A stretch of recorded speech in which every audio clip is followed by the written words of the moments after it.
Apparently, a YouTube video and a podcast are all it takes to become a world-renowned expert these days, and I'm exhausted from the rising wave of delusion in this country and around the globe, where suddenly everyone is a fucking expert. We've entered an era where the average person with no formal education, no training, no qualifications, suddenly believes they know more than the scientists, economists, and the professionals who've actually dedicated their entire lives to mastering complex systems.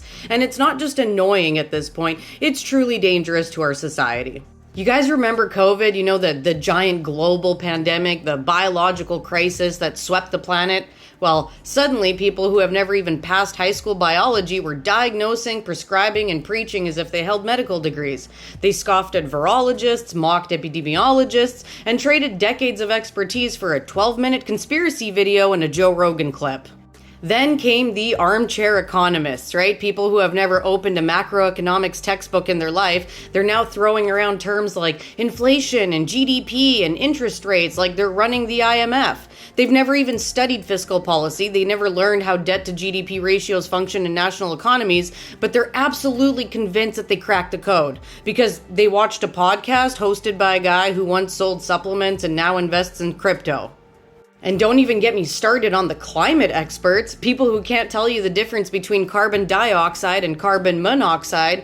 Yeah, they're now suddenly debunking the global scientific consensus because they claim that climate change is a hoax because they saw a Facebook meme about Canadian trees absorbing carbon. Yeah, these are the same trees, mind you, that are increasingly being wiped out by the wildfires that are intensified by, you guessed it, climate change. We are absolutely drowning in a sea of Dunning-Kruger. The loudest voices often belong to those who know the least, and the volume is only amplified by social media algorithms that reward confidence over competence and outrage over evidence.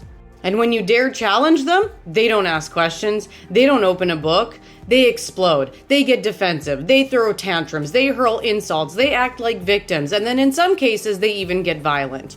This isn't just ignorance, everyone. This is anti-intellectualism on steroids. This is the systemic erosion of trust in expertise, knowledge, and truth itself. This is the absolute unaliving of respect for education, and I am tired of pretending otherwise. And no, I don't think I'm better than anyone, but I do believe in evidence, I do listen to experts, I do seek out people who know more than me, and I respect the hell out of them. I'm educated, yes, but I don't pretend to be an expert in everything. I don't speak over people who have devoted their careers to a field I barely understand. I follow the data. If 99% of scientists say one thing and 1% say something else, I'm going to go with the 99% every single time because I believe in probability, not propaganda.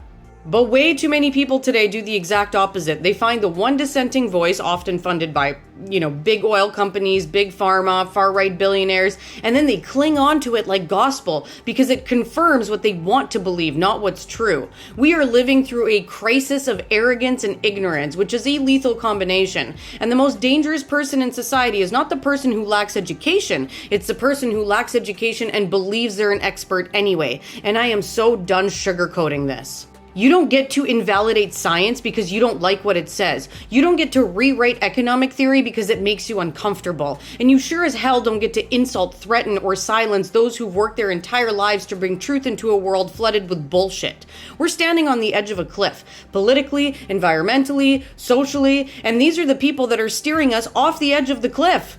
Because they're the ones who know the least, shout the loudest, and listen the least. And I don't know how we move forward from this, I genuinely don't. But I do know this, that if we don't start standing up for truth and education and expertise loudly and unapologetically, we are going to lose more than just debates. We are going to lose reality itself.